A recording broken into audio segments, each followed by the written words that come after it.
నవ్యాంధ్రప్రదేశ్ రాష్ట్ర మాజీ ముఖ్యమంత్రి వర్యులు వైఎస్ జగన్మోహన్ రెడ్డి గారు అనకాపల్లి, విశాఖలో నిన్న మెడికల్ కాలేజీల పర్యటనలో భాగంగా వెళ్ళడం జరిగింది.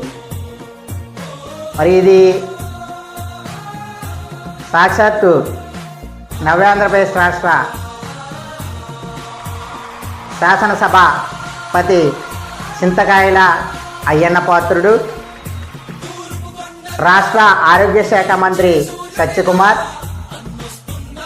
వీళ్ళు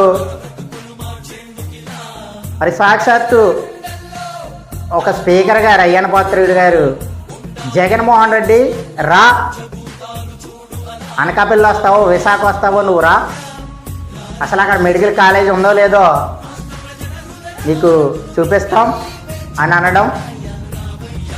మరి సత్యకుమార్ గారు అయితే ఆరోగ్య శాఖ మంత్రి, నేను దగ్గరుండి మరి అక్కడ మెడికల్ కాలేజీ పరిస్థితి ఏంటన్నది చూపిస్తానని ఈ కూటమి నాయకులు మాట్లాడటం జరిగింది. మీరు మాట్లాడినా మాట్లాడకపోయినా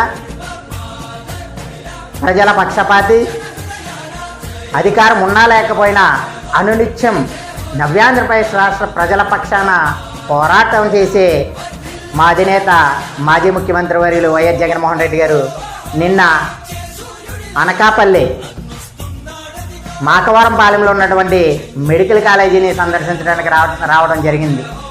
మీరు ఎన్ని అడ్డంకులు పెట్టినా, ఎన్ని అరాచకాలు చేసినా, ఎన్ని ఆకాంక్షలు పెట్టినా మరి జననేత జగన్మోహన్ రెడ్డి గారిని ఆపే దమ్ము ధైర్యం ఈ కూటమి ప్రభుత్వానికి లేదని ఈ కూటమి ప్రభుత్వాన్ని సూటిగా హెచ్చరిస్తున్నాం. మరి నిన్న చూస్తే నాకు తెలిసి ఈ కూటమి ముఖ్యమంత్రి నారా చంద్రబాబు నాయుడు గారికి, ప్రశ్నిస్తానన్న పవన్ కళ్యాణ్ గారికి, మరి మా ఊరికి రా చూపిస్తామని మాట్లాడినటువంటి అయ్యన్న పాత్రుడి గారికి, ఆరోగ్య శాఖ మంత్రికి, వీళ్ళందరికీ కూడా నిద్ర పట్టు ఉండదనేసి నేనైతే సూటిగా తెలియజేస్తున్నా. మరి వర్షం కురుస్తున్నప్పటికీ ఆ అశేష జనావాహిని మధ్య మరి ఎయిర్పోర్ట్ నుంచి అనకాపల్లి మాకవరంపాలెంలో ఉన్నటువంటి మెడికల్ కాలేజీని జననేత జగన్మోహనుడు సందర్శించడం జరిగింది. అసలు ఈ అయ్యన్న పాత్రుడు గారు ఏమన్నారు, అక్కడ అసలు జీవోయే లేదు, మెడికల్ కాలేజీ లేదన్నారు. ఒక్కసారి కళ్ళు తెరిచి చూడండి కనిపిస్తుంది అనేసి ఈ సందర్భంగా కూటమి ప్రభుత్వం తెలియజే. అలాగే ఈ మధ్యన కూటమి ప్రభుత్వంలో ఉన్నటువంటి కొంతమంది పిచ్చి కుక్కలు ఇష్టం వచ్చినట్టు మరుగుతున్నాయి.